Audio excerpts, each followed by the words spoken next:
What's up, small business heroes? Welcome back to another episode of the Small Business PR Podcast. Today, I have the one and only real estate entrepreneur turned beauty, wellness, awesome, badass female founder, the one and only Makeba Lloyd. Welcome to the show. Hey, how are you, Gloria? Now, I love that intro because I don't think many people can say that they're a real estate agent turned beauty entrepreneur, right? Right. No, we don't hear a lot of that. You know, and what I love about your story for anyone that's listening is we have a lot of beauty entrepreneurs in the PR starter pack. But what I love about your story is that you were able to land Refinery, Essence, ZoeReport, Amsterdam News, Bustle Beauty, all organically. And I think a lot of times people think that it's just like a pay to play kind of thing. But you were able to be like, no. I was able to land this without any contacts, without any people vouching for me or fancy connections. So can you talk a little bit about kind of how you started your beauty business just at home without any kind of blueprint on what you thought it could be? And then kind of what other press opportunities that you've gotten that I maybe haven't mentioned yet? Sure, absolutely. Well, I started out just making something for myself to soothe my own skin, which I think that's a similar story that we hear. And I just started bringing my products and my creations into work. And one day, a fellow agent of mine, colleague who sat next to me said, this is a really nice product and I will buy my refills because I want refills and you should really think about selling this. And at the time I was just like, what? I don't know. Where do I start? I saw real estate and I really didn't kind of grasp. I didn't grasp the idea, but I did listen to her advice. I at least did some street fairs and I created an online website and I kept it as kind of like my side hustle creative outlet for quite a long time. I had two pieces of PR during that time, that kind of like 8-year span. One was in a magazine called, I forget what it's called, what it's called. It's kind of like a Black female inspired magazine, kind of like an Essence. And then the other piece of PR was in 2016, I got some radio. And that I had a little connection to because one of my customers was a host on a major radio show. And so when I switched up my packaging and she got her order, she says, oh yeah, she's ready. Let's get her on. And so she invited me on to talk about my journey starting an online business. I love that. Now I'm looking at your Instagram. You don't have 10,000 something followers, but you have some amazing organic press features. I mean, very coveted places like Refinery, ZoeReport. So maybe just give us what is something that you've learned throughout pitching yourself? And obviously you're in the starter pack, but just bootstrapping it. What do you want to tell people, that you've gotten to know from doing this yourself?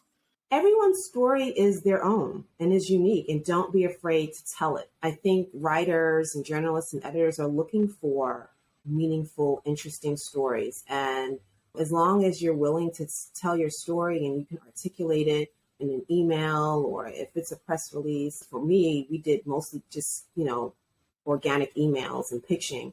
You'll be surprised at, who will pick your story up or who will pick your brand or your product up and enter it into a placement. So I was quite surprised. I didn't expect any of the placements that we received. We just reached out to people and we succeeded in that. And it makes me feel good that someone actually took the time and it saw the value in my story and my brand. Yeah. And let's be honest, there's a lot of body butters out there. You're in a very saturated competitive market, right? So a lot of times we see I know someone who's making a mushroom elixir. So that's very unique. So how are you able to differentiate what you're doing in the sea of other body butters for a place like Refinery? What was that entry point? I think talking about my process, which puts me in a unique space than your average body butter. So I do a body butter, but I also apply the process and the practice of perfumery. And for me, it's a real practice. It's an artistry that I've been honing for over 10 years. And so I make sure that I do my best to communicate that when I'm reaching out to people. I also incorporate aromatherapy. So the two worlds I'm really trying to bring together in one product. And I think that's what makes the body butter unique to the user and just unique to anyone listening and listening to me talk about the product and the brand will see, okay, it's not your average body butter. This is something that she actually applies techniques and application and education to create. Yeah, 100%. And for anyone that's listening, I don't think anyone out there is making an average product, and we all have an interesting and unique story. And before we got on the podcast, you actually said that in your subject line, and this is something you gathered from the starter pack, is didn't you put something in the subject line that's like real estate entrepreneur turned wellness founder? Or tell me about the subject line hack that you use to get responses. Yeah, I mean, I thought, well, how do I set myself apart from so many, brands out there who have a lot more going, They have, PR people, they have established brands. And I said, again, I need to tell my story and figure out how to communicate that in the subject line. So I put something like Harlem broker turned beauty founder or Harlem handmade fragrance brand, something that identified me as a Harlem, entrepreneur, which I am. I'm Harlem-born, I'm a Harlem resident. And I thought that would stand out in the sea of brands out there who are also vying for the same attention and also have great products, Yeah. So, and it seemed to work. I for the time frame that I've been reaching out to editors and magazines, I think we've gotten a nice handful of mentions and placements that most companies have to pay for. I'm very grateful for that. So I hope to keep doing that. So can you tell me a little bit about the various mentions? Because there's so much opportunity for PR. It's not just a one and done, right? So there's gift guides, there's entrepreneurs, there's top 40 under 40. So what are some of the different types of press that you've received? It's interesting because I've gotten a lot of blog placements as well. Some of the larger placements have been the ZoeReport, Refinery 29, Brides, what else? Essence. We were put on their roundup list twice, 2 years in a row, which was awesome. That's a major publication to be a part of. I grew up with Essence. Who else did we get? Oh, WWD, Beauty Independent, and most recently the Amsterdam News, Reader's Digest. Oh, Ola, which is great. Hello, Beautiful. We've received a few, and we've also received a lot of write-ups from independent blogs, which are just as vital and important and meaningful, because a lot of times, an editor working with a big publication may look to the smaller blogs for the trends and for the stories that they're not seeing, because those smaller blogs are usually picking up the small stories of the next hot thing.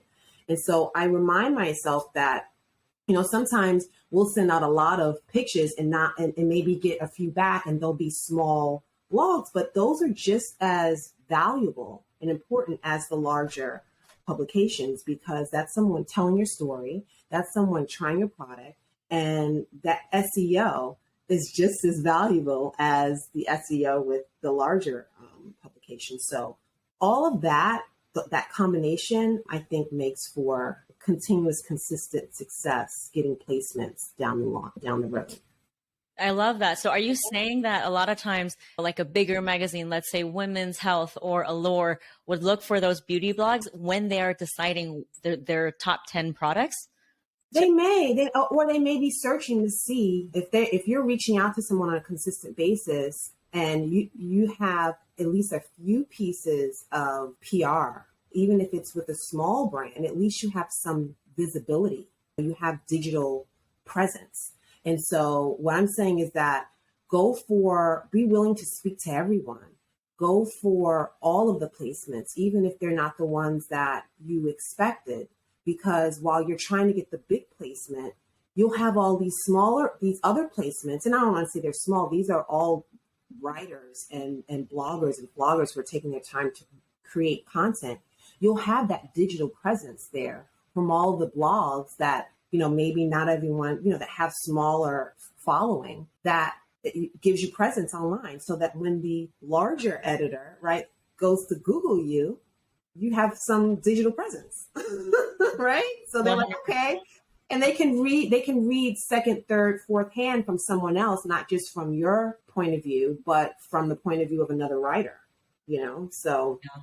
I think that that's helped as well. I remember way back when I didn't have any clue what I was doing. I hired an intern to reach out to about 50 bloggers. And these are bloggers that may have had 100 people on their email list, but it didn't matter. Those write-ups showed up in my search. And so I think that when you Google me, you can see write-ups from 2010, with my old branding and my printed out labels. But that's when I was putting this all together. I think it's very important to remember that anyone that's willing to tell your story, no matter how large their platform is just as valuable as the next. And that's what I've learned, that all of these placements are valuable. Yeah. I mean, for SEO, you never know when that website visitor is coming from. They might be very well coming from that 2010 blog. And I love what you said about, you never know if an editor or someone who's on the panel to judge the best beauty award winners, they're going to be doing their research. So you want to have that arsenal, right? And so I love how you validated that point. But I want to get back to the actual nitty gritty of pitching, because I think a lot of people who are listening, they're just getting started. So do you want to walk us through a real case study of how you pitched and follow up and landed one piece, whether it's for Refinery or Buzzfeed, and what that journey looks like? I'll tell you two pieces. I'll share the Amsterdam news story, because that's a very interesting story. We put together a pitch, right? I received some great advice from your VIP call to put a little more information in there about the founder, about my story. And so what we did is we opened the pitch up with, hello, thank you so much for reading your email. If I may introduce myself. And I told a little bit about my story, and I was honest. I said, I started this as a hobby, and 2020 made me reflect on what gave me joy. And I realized it was making products and fragrances that people connect with. And I think that's what captured the writer's attention, because she responded with no content. Her email just had her signature, which said, it was a quote that said something like, "Isn't it love at first sight when you realize what you're meant to do?" And at first glance, I almost didn't respond to it, because I'm like, what? I didn't know her, she responded from a different email. I didn't remember, I couldn't connect the emails, it didn't connect. So I'm like, oh, this is interesting. And so I said, I said, yeah, it is. It's really great. And in the subject line, she had Valentine's Day gift guide. And then I said, oh, wait a minute. I said, do you have a gift guide? And she goes, oh, by the way, yes, I write for this one. And she wrote the list of newspapers and magazines that she wrote for. I'm like, oh my God. Oh, so nice to meet you. Thank you so much for responding to my emails. And do you think, and that's when we got the conversation going. And yeah, we kind of, went back and forth, and she sent me a list of questions. I dropped product off. She happened to be right in my neighborhood. So, but that was an interesting thing, because she didn't say anything. I think what I wrote in my pitch connected with something in her, because that's what she had in her signature. And I pretty much said, yeah, I realized that I needed to be doing something that gave me joy, and that she connected with that one line. So sometimes it's something like that, something that you say. So I would always say, when you're doing these, speak from the heart. I think that makes a huge difference. Another piece, Refinery 29, we reached out to, and we used that tagline, the Harlem handmade fragrance line. And I think with that one, we followed up a couple of times. We reached out on specific days, and we followed up on specific days. And I think, it was our travel colognes, which were very nuanced and different, that made it. And again, it was the story. Having your story somewhere very visible on your website is very important too. The specifics. I think that's what connects a lot of writers, and just kind of the whimsy. I just like the journey. I think is you can kind of and see yourself going. I try to be very specific with the journey. So, my trip to Egypt, and so I think that sometimes is very, it stands out. Yeah, I love that you said follow up. Yeah. because I think a lot of people are like, oh, I sent an email, they don't like it, right? But every single person who has gotten featured has had to follow up. Have you ever had someone just get annoyed with the follow up? Or is that just kind of a fear that everybody has? It's not actually there. No, I've received thank you for following up. That's what yeah, because a lot of times, like you said, and we, if we think about yourself, how many emails you get, and you may, even if you open one and peruse it and don't respond because you get distracted. Yeah, I don't think, unless you're like sending someone an email every day, we're not doing that. But I think one or two follow-ups, or, a follow-up is always necessary. And coming from my background, real estate, that was mandatory. Is, every single inquiry that came in is a potential buyer. So you always have to follow up. And I'm gonna be honest, I'm not, I still have that fear too. Like, oh, I don't want to bother them, but follow up is so imperative because everyone is busy, and you want to make sure that you at least try your best to connect with the person on the other end. So. Yeah. And follow up, you could have an assistant do that once a week. Mm-hmm. And what about social media? Because I do talk about that in the PR Starter Pack. Were you able to leverage both the email and the social media to connect with them? Yeah, like, for instance, there are writers, independent freelance writers that write for many magazines that I DM, that I've become familiar with, that we may follow each other because we've done something, they've covered something from my brand. And I'll say, hey, how you doing? And I'll follow up and just say, hey, what's up? What's going on? Just to check, just to say hello and say, hey, or I'll like and comment on their pictures. Or I'll say, hey, so how was Miami, or something like that? Just on a real level, just so, oh, by the way, I have this, I don't know if you know this, just so that we're being human. Yeah. I think, just kind of adding that a little bit, it takes some of the angst off when you're just like, well, I'm just going to check in and say hello. So it doesn't, you know what I mean? So I don't have to put forth the ask right off the bat, because sometimes that's the nerve-wracking part, is that, you're asking or you're looking for something. But I think if maybe you remove that, just say, hey, I really love your pictures from your trip. How was it? They may respond to that. So maybe trying a little bit of both.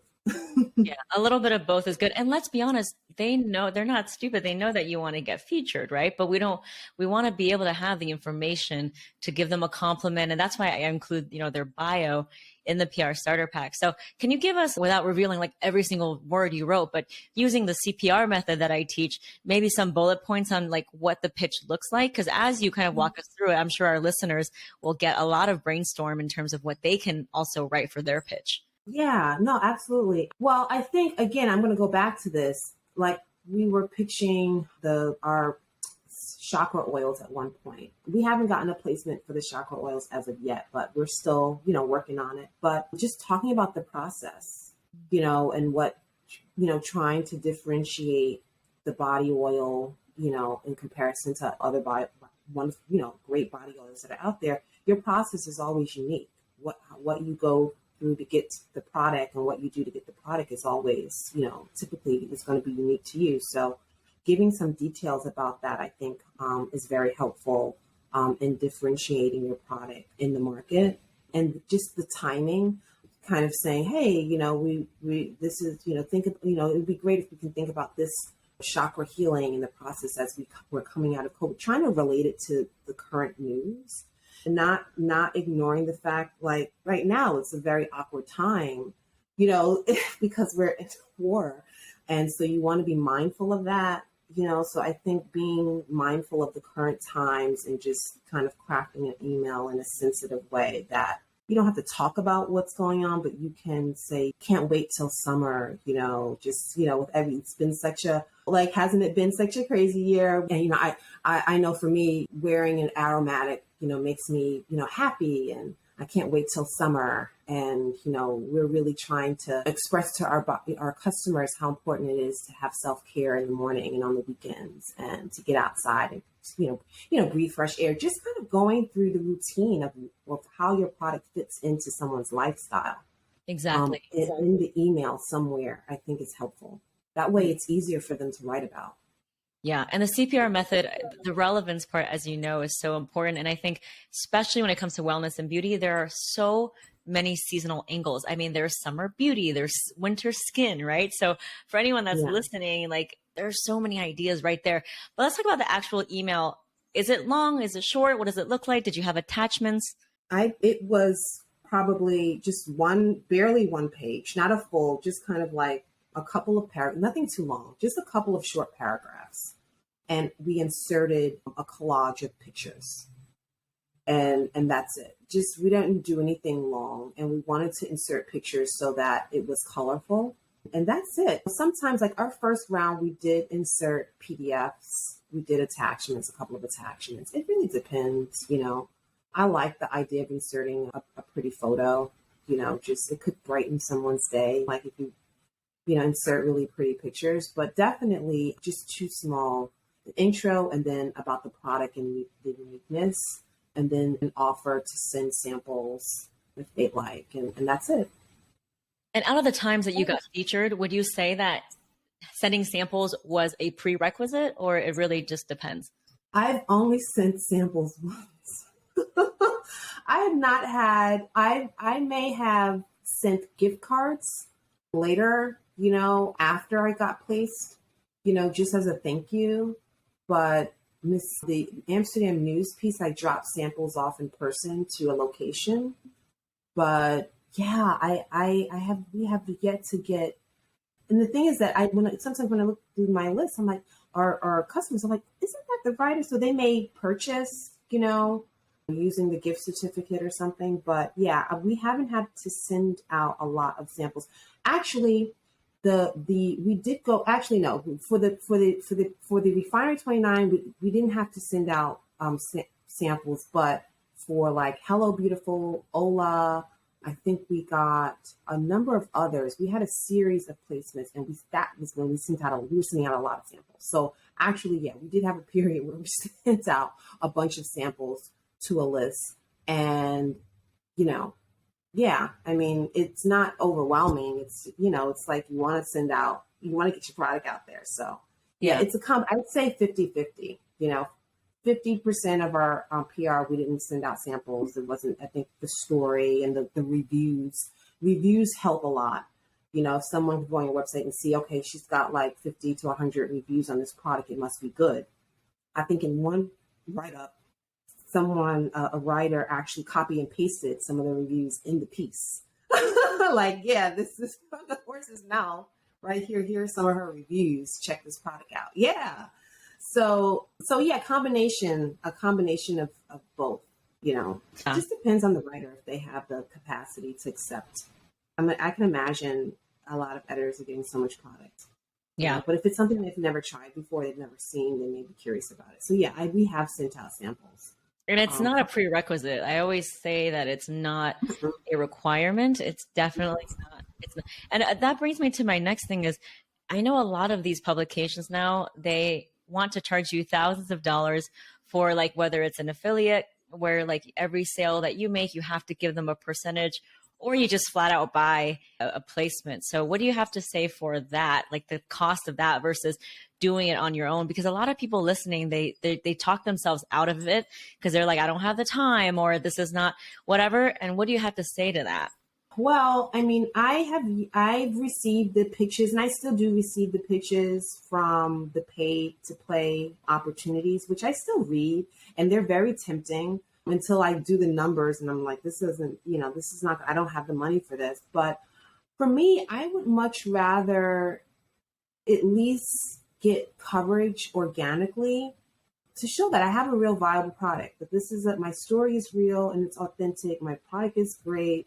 You know, I've got customers, real customers who love the product. I wouldn't let, you know, that's just one type of PR. Don't let that stop you and assume that every piece of PR is pay to play. Reach out. It only helps you to reach out to as many editors and writers as possible to share your story and your product attributes. I think we had one placement that was affiliate. You know, I don't mind the affiliate so much. You know, you get to give a percentage. I mean, we have an affiliate program already with just for customers. So I don't mind that so much. But once we get into like thousands of dollars for a placement, then it starts to feel just not authentic. It's like, I don't want to feel like I'm cheating the reader. You know what I mean? Like, I want to feel like at least that I put myself out there organically. And I think as a small brand, that's what you want to do, and not be stressed out about the pay to play. I may do pay to play one day, but that's when I'm already sitting on like, a mass retail shelf or something. I want to prove myself as a brand first. Yeah, I love that. And Yeah. people want to buy from leaders who are not afraid to put themselves out there, even though their website and packaging might not be like what they want it to be. I love Right. that you have just rolled up your sleeves and bootstrapped this without any kind of prior knowledge or industry experience. So like, congrats to you. I'm going to give you like a round of applause, and everyone who's listening, I'm giving her like an applause. It's so inspiring. What is something else that has really surprised you about this PR process, or kind of like doing it in this way, using the CPR method and kind of hacking it on your own?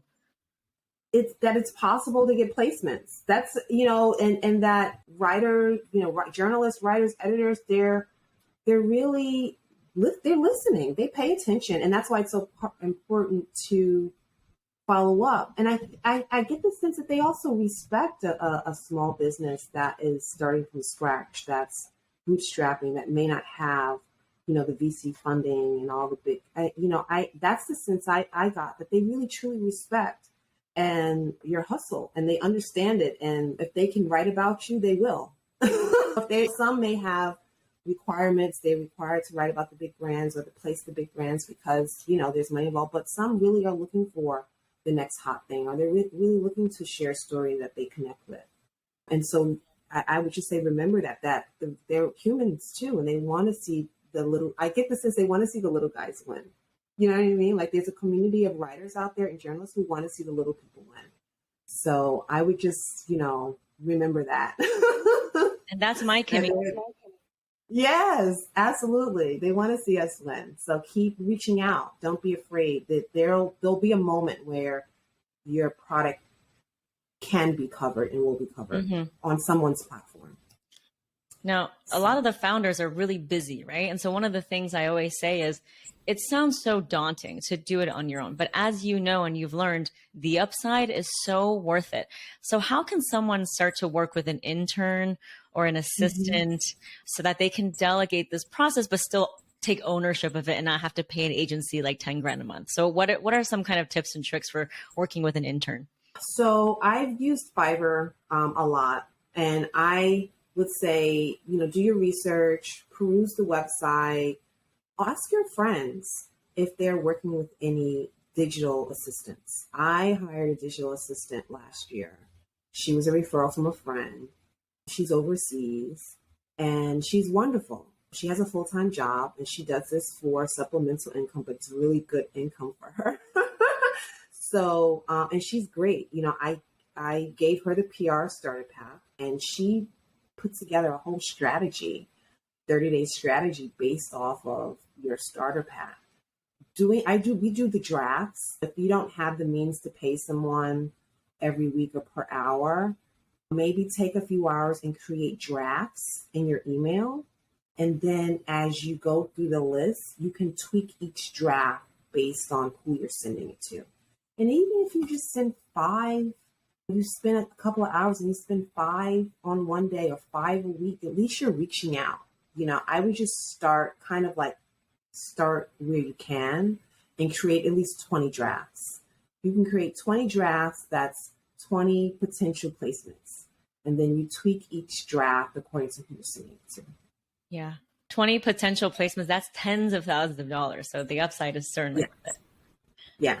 Thank you so much for being so generous with us. And honestly, before today, I haven't met you, and I'm so glad that we were able to meet. I mean, you joined us in the starter pack. We didn't really talk much, but you really took it and ran with it. So I really hope that whether who's listening, they're either in the starter pack or not in the starter pack, that they can imagine that it is possible for them to have a really small bootstrapping product and be in all of the top outlets without having to give, a percentage of their revenue. So thank you so much for that. How can people connect with you? How can people find out about your extraordinary products and get into your world? Sure. Well, on Instagram at Butter by Keba, and that's butter spelled like butter, ButterByKeba. And our website is butterbykeba.com. So they can reach out to follow us. You can subscribe on our website. And if I can add, start somewhere. We haven't even done the most with your package. We have just gotten started. We still have so much more to do. If you just get started, if you just do just a bit, it will turn into something grand. So I just want to put it out there just to get started. Your package is so well padded. It's like so valuable. So thank you so much. Thank you. Thank you for showing us what's possible.